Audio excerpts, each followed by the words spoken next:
All right, hello, Professor Dai. My name is Hong Win, as you already know from the class.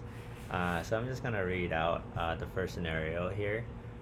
So the first scenario, what it's asking us to do is that so it wants us to compute the value of a loyal customer, which is VOC in short, in the technology contractor target market segment who buys a new laptop every 3 years, which is 0.33 of the laptop per year. The price of the laptop is $1,000 per. The gross margin of which is 40%, and the customer retention is at 55%. So the formula of the value of the loyal customers is P, which is the revenue per unit, times RF, which is the repurchase frequency, times CM, which is the contribution margin, and BOC, the buyer's life cycle. So we times all of those together, we'll get revenue per unit, which is $1,000. Repurchase frequency is 0.33 per year, times 40%, which we'll calculate as 0.4. And buyer's life cycle, we have to compute this a little bit.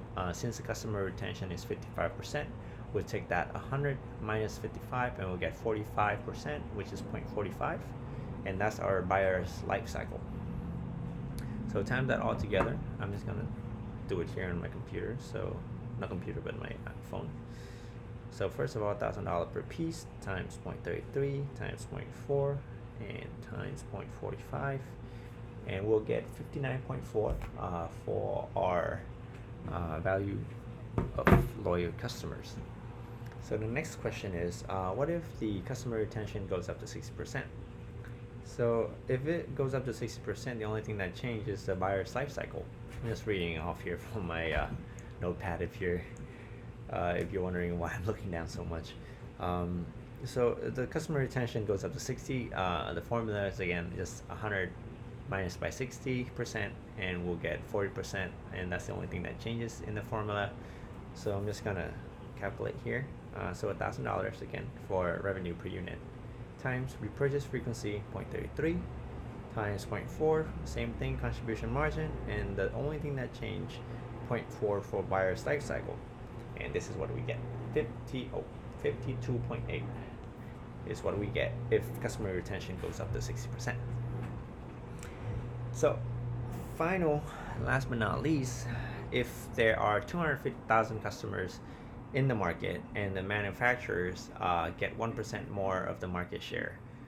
So what does that mean for the manufacturers?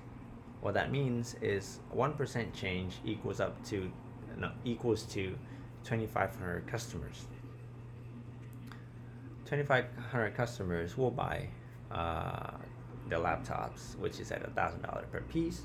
So we times that together and we'll get $2,500,000 in revenue change if the manufacturer gets 1% more in the market shares. So that's what the conclusion for the change. For scenario 2, I'm just going to read it out. Technology manufacturer company needs to purchase a new piece of equipment for assembly. The two choices are conventional machine and automated machine. So if the demand is low for both machines, for the conventional machine, you'll get minus $5,000, and the automated machine will get minus $10,000 if the demand volume is low. If the demand volume is high, conventional machine will have an expected profitability at $125,000, and the automated machine will expect $132,000 if the demand is high. So in order to make a decision, which is pretty simple from these information that we get, since the demand is unpredictable, we'll just get the average of these two demands in lows and highs.